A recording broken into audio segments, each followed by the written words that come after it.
আপনি যদি একেবারে হেলে বসেন, দেহের অঙ্গপ্রত্যঙ্গের বেজায় ক্ষতি হবে। আপনি এই পশ্চারে বাকি সব পশ্চারের থেকে বেশিক্ষণ থাকতে পারবেন। এটা আপনার জন্য সবচাইতে আরামদায়ক হবে। আপনার দেহ ও মনকে ব্যবহার করার ক্ষমতা একটা অসাধারণ স্তরে পৌঁছে যাবে।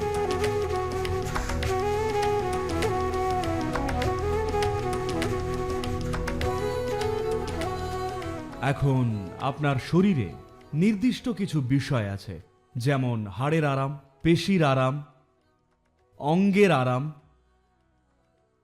এবং শক্তির আরাম বা এনার্জি কমফর্ট। এখন আপনি যদি এইভাবে একেবারে হেলে থাকা চেয়ারে বসেন, আপনার পেশিগুলো আরামে থাকবে। কিন্তু দেখবেন আপনি যদি একেবারে হেলে থাকা চেয়ারে বসেন, তাহলে আপনার জয়েন্টগুলো সবসময় কিছু না কিছু সমস্যায় থাকবে। লক্ষ্য করেছেন? আপনি এক কাজ করুন, এইভাবে হেলে থাকা সিটে বসে ভ্রমণ করুন। দেখবেন গন্তব্যে পৌঁছতে পৌঁছতে আপনি একেবারে ক্লান্ত হয়ে পড়বেন। আপনি যদি শুধু সোজা হয়ে বসেন, তবে এটা আর হয় না, কারণ আপনার পেশিগুলো শুধু আরামে রয়েছে। আপনার কেবল তখনই স্ট্রেচ আউট করার কথা মনে হয় যখন পেশিগুলো সত্যি সত্যিই ক্লান্ত হয়ে পড়ে। কিন্তু হাড় এটা পছন্দ করে না। হাড় সম্পূর্ণভাবে স্ট্রেচ আউট পছন্দ করে, কিন্তু এই অর্ধেক অবস্থায় নয়। এতে হাড়ের গঠনে অত্যাধিক চাপ সৃষ্টি হয়। সর্বোপরি অঙ্গগুলো এটা মোটেই পছন্দ করে না। এই অঞ্চলের সমস্ত গুরুত্বপূর্ণ অঙ্গগুলো ক্ল্যাম্প বা বোল্ট বা ফ্ল্যাঞ্জ দিয়ে ধরে রাখা নেই। এগুলো কেবল এইভাবে জালে ঝুলে থাকে।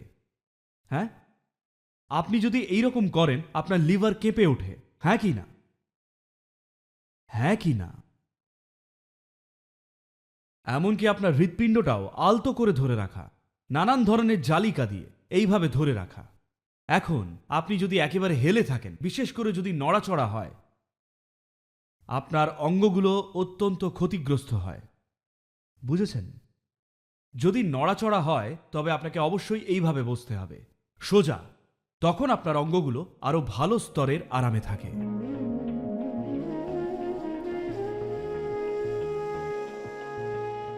এমন এক ভঙ্গিতে বসুন যা আপনার জন্য সবচেয়ে আরামদায়ক। ভালো হয় যদি দুটো পা আড়াআড়ি মুড়ে বসেন, কারণ শরীরটা সেভাবেই কাজ করে। এটা এমন এক ভঙ্গি যেটাতে শরীরটা মেঝের সাথে সবচেয়ে বেশি স্পর্শ করে থাকে। তাই স্বাভাবিকভাবেই প্রতি বর্গ সেন্টিমিটার বা বর্গ ইঞ্চি ভারের দিক থেকে এটা সর্বনিম্ন। তাই আপনার বসার ক্ষমতাও আরো ভালো হয়ে যায়, কারণ ভারটা কেবল আপনার পাছার ওপরে না থেকে পুরোটা ছড়িয়ে থাকে। সেই কারণেই আপনি এইভাবে বসতে আরো স্বাচ্ছন্দ্য বোধ করেন। আড়াআড়ি পা মুড়ে বসার ধারণাটা এসেছে। আপনি যদি শরীরটাকে ভালোভাবে প্রস্তুত করেন, দেখবেন এইভাবে বসতেই আপনার সব থেকে আরাম হচ্ছে। আপনার জানা অন্য যে কোনো ভঙ্গির থেকে এই ভঙ্গিতে আপনি আরো বেশিক্ষণ থাকতে পারেন। শুধু যেহেতু শরীরটা মেঝের সাথে সবচেয়ে বেশি স্পর্শে রয়েছে, যার মানে শরীরের ভারটা ভালোভাবে ছড়িয়ে রয়েছে, সেই কারণেই আপনি স্বাচ্ছন্দ্যে বসতে পারেন।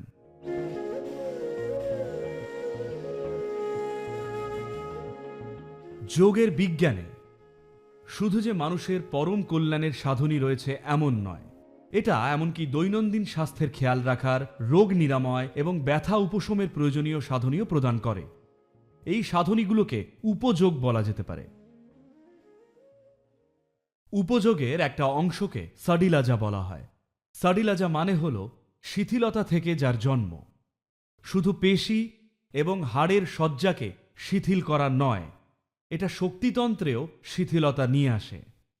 এটা আপনার দেহতন্ত্রকে প্রস্তুত করতে এবং প্রাণবন্ত করে তুলতে সাহায্য করে। এটা করার একটা সহজ উপায় হল হাত বা বাহুর দিক সঞ্চালনা। কোনো রকম আঘাতের ঝুঁকি ছাড়াই এটা পেশিগুলোকেও সতেজ করে তোলে। জয়েন্টগুলোতে প্রাণশক্তির জমাট অবস্থাকে সক্রিয় করার মাধ্যমে দেহতন্ত্রের প্রতিটি অংশ কাজ করার জন্য তৈরি হয়ে যায়।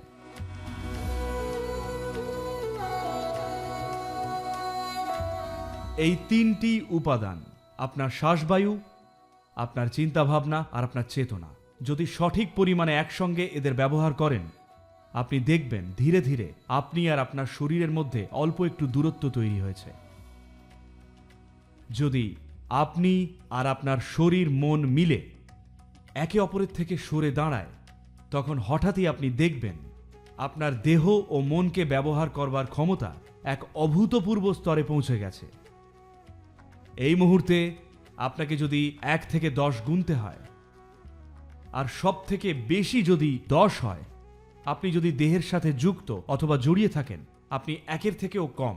এটা এখন শেখা নেই। এই দুটো জিনিস আলাদা হয়ে গেলে হঠাৎই আপনি দ্রুত গতিতে 10-এ পৌঁছে যেতে পারেন। আপনার দেহ ও মনকে ব্যবহার করার ক্ষমতা এতটাই বেশি বেড়ে যায় যে অন্যদের চোখে আপনাকে প্রায় অসাধারণ মানুষ বলেই মনে হয়। কিন্তু আমি আপনাদের বলছি, এটাই স্বাভাবিক মানুষ। এটা অসাধারণ মানুষ হওয়ার ব্যাপার নয়, বরং মানুষ হওয়াটাই যে একটা অসাধারণ ব্যাপার সেটা উপলব্ধি করার বিষয়। হ্যাঁ, মানুষ হওয়াটা কোনো সাধারণ ব্যাপার নয়, কিন্তু